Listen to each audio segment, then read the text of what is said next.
You face-to-face talking, and of course seeing most of the movies that you've done, I feel you are the same person. Are you the same person on camera as the person who is in real life? I think so. I mean, it's just different. It's like an equalizer when you're making music. It's just different levels. I channel a little more of the bass sometimes and a little more of the treble other times, or maybe I'll mix it up.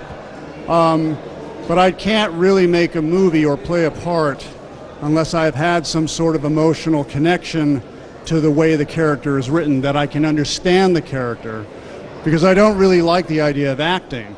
I like the idea of film performance. I want to be able to express truthfully, whether through my life experience or through my dreams, emotionally how that character feels.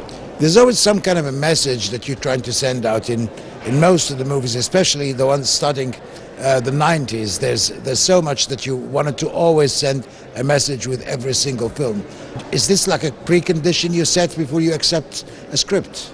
Not really. No, I don't really go about it making movies to send messages. I go about it more as to how can I come at this from an emotional place that is honest, and also just reflect what is happening around me in a neutral way, to tell stories. That I'm interested in great stories, stories that move me, stories that make me emotional.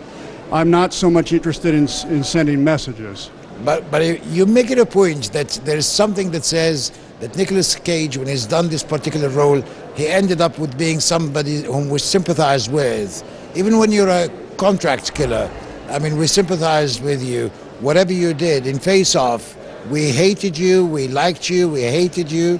I mean, in many of your movies. So, well, I thank you for that. I appreciate you saying that. But it's not something that you can design. It's more something that you're born with. I wouldn't even begin to know how to explain that particular aura. So, I mean, do you accept certain directors to be working with you, or is it something that you sit and agree all together? How does the sequence work? It all begins with the script. I have to know I can do something with the words on the page, but the director is becoming increasingly important, because film really is a director's medium.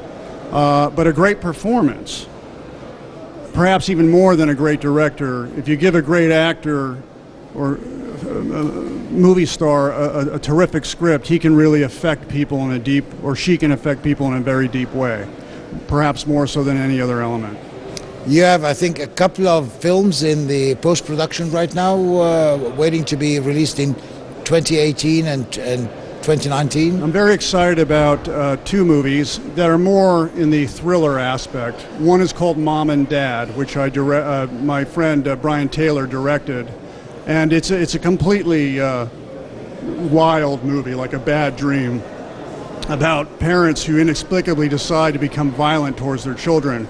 But if you can believe it or not, it's done in a way that has a terrific amount of black humor or dark humor to it, and it's completely kind of irreverent. And then another one that I did called Mandy, which I'm tremendously excited about. I haven't seen it yet, but it's going to open the Sundance Film Festival for the Midnight Madness selection. And that is another movie that is directed by just a great filmmaker named Panos Cosmatos. And I'm excited to see this movie. I'm sure it'll be quite like a nightmare.